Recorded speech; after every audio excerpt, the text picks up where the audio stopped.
On y est. La Havane, fin des années 90. Des façades décrépies, des voitures d'un autre âge, et au détour d'une ruelle, des sons qui semblent venir d'un passé enfoui. C'est là que Wim Wenders pose sa caméra, suivant le musicien Ray Cooder dans sa quête. Retrouver ces voix cubaines oubliées qui portent en elles l'histoire d'un peuple et la mémoire d'une époque. Buena Vista Social Club n'est pas seulement un documentaire musical, c'est une rencontre entre la nostalgie et la renaissance. Pompey Segundo, Ibrahim Ferrer, Omar Portundo, Ruben González, des artistes que le temps avait presque effacés, mais que la musique ramène soudain au premier plan. Et dès qu'ils se mettent à chanter ou à jouer, le spectateur comprend que l'on assiste à quelque chose d'irréversible, la résurrection d'une mémoire collective. Wenders filme sans artifice, pas de commentaires superflus, pas de mise en scène appuyée, juste des regards, des silences, des notes.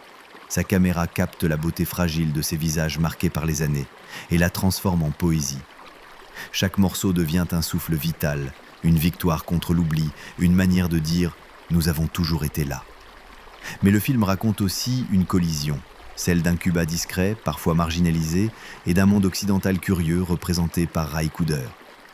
Le dialogue qui naît entre eux n'a rien d'exotique ou de folklorique, il est profondément humain. La musique ici dépasse les frontières et devient langage universel.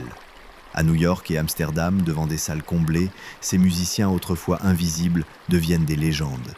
Wenders nous montre alors le paradoxe cruel. Il aura fallu que le regard vienne d'ailleurs pour que la richesse de Cuba soit enfin révélée au monde. Et pourtant, l'émotion qui en jaillit efface toute amertume.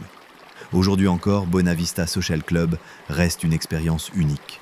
Pas un film qu'on regarde distraitement, mais une œuvre qui s'écoute, qui s'absorbe, qui nous accompagne bien après la dernière image. Un hymne à la mémoire, au temps qui passe et à cette vérité simple. Tant qu'il reste une chanson à chanter, rien n'est vraiment perdu.